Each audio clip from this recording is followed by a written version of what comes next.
저녁 7시 문을 열려던 내 손이 멈췄다. 딸아이의 집으로 가는 길목에서 변호사가 갑자기 나타나 함정입니다라고 속삭이듯 말했다. 그 순간 내 인생의 모든 것이 무너지는 소리가 들리는 듯했다. 20년 전 내가 대신 짊어진 그 죄가 이제 내 가족을 삼키려 하고 있었다. 그날 나는 평소처럼 지하철을 타고 강남으로 향했다. 딸 예린이가 자빠 오늘 저녁 같이 먹어요 라고 문자 보낸 지 겨우 2시간 전이었다. 예린이는 제 25살 서울대 졸업 후 대기업에서 일하는 야심찬 여자아이였다. 나는 그녀의 자랑스러운 아버지였다. 적어도 그렇게 믿었다. 퇴근 후 회사 근처 카페에서 커피 한 잔을 마시며 시간을 때우다 보니 익숙한 얼굴이 다가왔다. 변호사 김태준. 10년 만에 보는 그였다. 박 사장님, 잠시만요의 그의 목소리는 낮고 다급했다. 나는 웃으며 인사했지만 그의 눈빛이 이상했다. 카페 구석 테이블로 끌려가듯 앉자 그는 노트북을 열었다. 화면에 떠오른 문서는 내 이름이 적힌 재판 기록이었다. 20년 전 그날의 재판. 내가 살인 미수죄로 5년을 살았던 그 사건. 이게 무슨 나는 떨리는 손으로 화면을 가리켰다. 김 변호사는 고개를 저었다. 함정입니다. 누군가 이걸 유포하려 해요. 예린 씨의 회사에 그리고 당신의 과거 동료들에게. 내 머릿속이 하얘졌다. 20년 전 나는 젊은 사업가였다. IT 스타트업을 차렸고 성공의 문턱에 서 있었다. 그때 파트너인 최민준이 있었다. 그는 야심차고 매력적이었으며 나의 절친이었다. 우리는 함께 회사를 키웠다. 하지만 그날 밤 클럽에서 일어난 일로 모든 게 변했다. 최민준의 여자친구 지은이가 술에 취해 나를 유혹하려 했고 나는 거절했다. 분노한 최민준이 지은이를 때렸고 그녀는 계단에서 떨어져 중상을 입었다. 최민준은 도망쳤고 나는 그 자리에 남아 경찰에 모든 책임을 졌다. 내가 실수했다고 왜? 최민준이 빌었기 때문이다.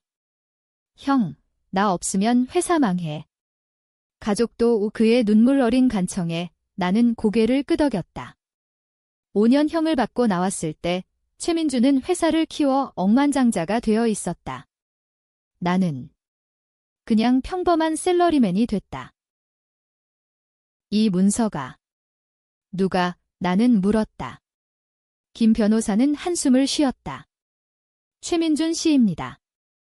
그는 이제 정치권에 발을 들였어요. 국회의원 보좌관으로. 당신의 과거를 파헤쳐 만약의 스캔들을 막으려는 거예요. 하지만 더 깊은 이유가 있어요. 예린 씨가 최민준의 아들이랑 사귀고 있거든요. 그 말에 내 심장이 멎는 듯 했다. 예린이의 남자친구, 준호. 그 아이가 최민준의 아들. 예린이는 최근에 그를 소개했다. 아빠, 좋은 사람이에요. IT 회사에서 일해요. 준호는 매너 좋고 미래가 밝아 보였다. 하지만 이제 모든 게 의심스럽게 변했다. 최민준이 다시 나타난 건 단순한 우연이 아니었다. 그는 나를 다시 끌어들이려 하고 있었다. 아니, 파괴하려. 나는 카페를 나서며 다리를 떨었다. 지하철 안에서 창밖으로 스치듯 지나가는 서울의 네온사인이 내 과거를 비추는 듯 했다. 강남의 번화가 20년 전 우리가 꿈꾸던 그곳. 이제는 최민준의 왕국이었다. 그의 회사는 상장됐고 그는 언론의 스타였다. 자수성가한 기업가라는 타이틀로. 하지만 나는 알았다. 그의 성공은 내 희생 위에 세워진 모래성이었다. 예린이의 아파트에 도착했을 때 문이 열렸다. 아빠, 그녀의 미소가 밝았다. 준호가 뒤에서 인사했다. 안녕하세요. 장인어른. 그의 미소는 완벽했다. 하지만 내 눈에는 아버지의 그림자가 드리워져 보였다. 저녁 식사 중 우리는 평범한 대화를 나눴다. 직장 이야기, 결혼 계획. 예린이는 행복해 보였다. 준호 오빠 회사, 아빠 회사랑 비슷해요. IT 쪽이잖아요. 나는 고개를 끄덕이며 미소 지었지만 속으로는 최민준의 얼굴이 떠올랐다. 그놈이 내 딸을 노리는 이유는 뭘까? 단순한 복수. 아니, 더 깊을 터였다. 밤 10시, 집으로 돌아오는 택시 안에서 김 변호사의 전화가 왔다. 박 사장님, 서둘러야 해요. 최민준이 당신의 옛 재판 기록을 조작하려 해요. 당신이 정말 범인이었다는 식으로 조작. 그날 나는 최민준을 보호하기 위해 증언을 바꿨다. 지은이는 살아남았지만 그녀의 증언은 사라졌다. 최민준이 돈으로 입막음을 한 거였다. 이제 그는 나를 완전히 매장하려는 건가? 다음 날 아침 나는 사무실로 갔다. 내 자그마한 회계회사, 직원들은 모르는 척했지만 소문이 돌기 시작했다. 박 대표님 과거에 형 받은 적 있대요. 점심시간, 옛 동료로부터 메시지가 왔다. 민준이가 왜 그래? 너 때문에 성공한 건데 나는 이를 갈았다. 성공. 그놈의 성공은 내 피로 물든 거였다. 나는 김 변호사를 다시 만났다. 그의 사무실은 종로에 있었다. 오래된 한옥 스타일 빌딩, 서울의 역사와 현대가 뒤섞인 곳. 최민준은 당신을 함정에 빠뜨리려 해요. 예린 씨와 준호의 결혼을 빌미로 당신의 과거를 폭로해서 당신을 무너뜨릴 거예요. 그러면 그의 아들이 깨끗한 집안에서 결혼할 수 있죠. 하지만 진짜 목적은 지은 씨예요. 지은. 20년 만에 그 이름이 다시. 그녀는 그 사건 후 정신병원에 입원했다가 사라졌다. 최민준이 그녀를 감췄다는 소문이었다. 김 변호사는 파일을 내밀었다. 지은 씨가 살아있어요. 그리고 그녀가 최민준의 비밀을 쥐고 있어요. 당신이 대신 죄를 졌다는 증거를. 내 손이 떨렸다. 왜 이제야? 왜 나를 다시 끌어들이는 거지? 김 변호사는 말했다. 최민준은 정치에 뛰어들어요. 스캔들이 없어야 하죠? 당신의 희생을 인정하면 그의 이미지가 무너져요. 그래서 당신을 악당으로 만들려는 거예요. 나는 결심했다. 더 이상 도망치지 않겠다. 딸을 지키기 위해, 그리고 내 잃어버린 20년을 되찾기 위해. 하지만 어떻게? 법정으로? 아니, 그놈은 돈과 권력으로 무장했다. 나는 다른 길을 찾아야 했다. 한국의 어두운 골목, 복수의 속삭임이 들려오는 그곳으로. 그날 밤 나는 예린이에게 전화했다. 아빠, 무슨 일 있어? 그녀의 목소리가 걱정스럽다. 아니, 그냥.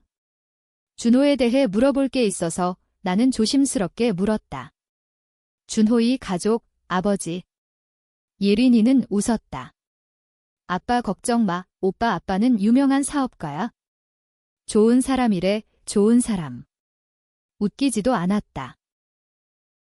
나는 컴퓨터를 켰다. 최민준의 이름을 검색했다. 기사들이 쏟아졌다. 최민준, 차세대 리더로 부상, 그의 미소가 화면을 채웠다. 하지만 나는 알았다. 그 미소 뒤에 숨겨진 뱀의 혀를. 내 복수는 시작됐다. 먼저 지은을 찾아야 했다. 그녀가 열쇠였다. 며칠 후 나는 부산으로 내려갔다. 김 변호사가 준 주소, 작은 마을에 놓인 요양원. 지은은 거기 있었다. 40대 후반의 그녀는 창밖을 보며 앉아 있었다. 박 오빠, 그녀의 눈에 눈물이 고였다. 왜 이제 와? 나는 무릎을 꿇었다. 미안해. 내가. 모든 걸. 그녀는 고개를 저었다. 아니, 민준이가. 그놈이 날 버렸어. 내 대신 죄를 지게 하고 날 감췄어. 내가 증언하려 하니 약으로 입막음하고 그녀의 손이 떨렸다. 하지만 난 기억해. 내가 날 구하려 했어? 민준이가 날 때린 거야? 그녀의 말은 내 가슴을 찔렀다. 나는 녹음기를 켰다. 이걸로 끝내자. 지은은 고개를 끄덕였다. 하지만 조심해. 민준이는 악마야. 그는 내 딸을 노려. 준호를 통해 내 약점을 쥐려 해. 돌아오는 KTX 안, 나는 계획을 세웠다. 먼저 언론에 유출. 하지만 조심스럽게. 최민준의 약점을 파헤쳐야 했다. 그의 회사, 세금 탈루 소문. 정치 로비. 나는 옛 동료를 만났다. 도와줘. 민준이의 비밀이 그는 주저했다. 위험해. 그놈은 모든 걸 가졌어. 하지만 나는 멈추지 않았다. 밤늦게 나는 최민준에게 전화했다. 그의 번호는 여전했다. 형, 오랜만이야. 그의 목소리는 부드러웠다. 박형, 무슨 일? 나는 웃었다. 딸 결혼 이야기 축하해. 하지만 우리 과거 잊지 않았지? 침묵. 무슨 소리야? 만나자. 내일 우리 첫 모임 장소 한강공원. 20년 전 우리가 성공을 꿈꾸던 벤치. 다음 날 비가 내렸다. 최민준이 우산을 들고 나타났다. 50대 초반, 여전히 잘생겼다. 박형, 왜? 나는 지은의 녹음을 재생했다. 그의 얼굴이 창백해졌다. 이게 어떻게? 내 함정, 알았어. 하지만 이제 내 차례야. 그는 웃었다. 갑자기. 박형, 아직도 그 생각이야? 난 내 덕에 성공했어. 고마워. 그의 눈빛이 변했다. 하지만 예린이? 그녀는 내 아들 딱 맞아. 내가 방해하면 후회할 거야. 그 순간 그의 진짜 얼굴이 드러났다. 그는 나를 배신한 게 아니었다. 그는 나를 이용한 도구였다. 내가 죄를 졌으니 난 자유로웠어. 이제 정치? 그건 내 꿈이야. 내 과거가 방해되면 난 없애. 나는 주먹을 쥐었다. 준호를 통해 내 딸을. 그는 어깨를 으쓱했다. 사랑이야, 박형. 하지만 필요하면 이용하지. 복수의 불꽃이 타올랐다. 나는 집으로 돌아와 예린이에게 말했다. 준호랑 헤어져. 위험해. 그녀는 울었다. 아빠, 왜? 무슨 일 있어? 나는 모든 걸 털어놨다. 내 과거, 최민준. 그녀의 눈에 충격이 스쳤다. 그 오빠 아빠가? 그날 밤 준호가 찾아왔다. 장인어른, 무슨 오해예요? 그의 눈은 차가웠다. 아버지의 눈분에 아빠가 날 배신했어. 20년 전. 그는 웃었다. 그건 사업이잖아요. 감정으로 하지 마세요. 나는 그를 쫓아냈다. 하지만 다음 날 소문이 퍼졌다. 내 회사의 세무조사, 예린이의 회사에서 그녀의 승진이 취소됐다. 최민준의 손길이었다. 그는 나를 압박했다. 포기해. 아니면 더 아파. 나는 지은을 다시 만났다. 그녀는 약해 보였다. 민준이가 날 죽이려 해. 그녀의 말에 나는 공포를 느꼈다. 그는 정말 악마였다. 그의 다음 수는 지은의 실종, 그리고 나에게 모든 책임. 나는 김 변호사와 함께 계획을 세웠다. 증거 수집. 그의 로비 기록, 지은의 증언. 하지만 그는 앞서갔다. 예린이가 납치됐다. 메시지, 포기하면 돌려줄게. 내 심장이 찢어졌다. 강남의 어두운 창고. 나는 혼자 갔다. 최민준이 기다리고 있었다. 박형, 잘 왔어. 예린이는 묶여 있었다. 아빠, 그녀의 울음소리. 놔줘. 모든 걸 용서하게 나는 빌었다. 그는 웃었다. 용서. 그건 약해. 난 내가 다시 죄를 지길 원해. 이번엔 살인으로. 그의 권총이 예린이를 겨누었다. 나는 달려들었다. 몸싸움. 총소리. 피가 흘렀다. 내 피, 하지만 그는 쓰러졌다. 예린이가 총을 쥐고 있었다. 오빠. 아빠가 한 짓 알아. 그녀의 눈에 눈물이. 경찰이 왔다. 김 변호사의 신고. 최민주는 체포됐다. 그의 모든 비밀이 드러났다. 로비, 배신, 지은의 고문. 하지만 트위스트.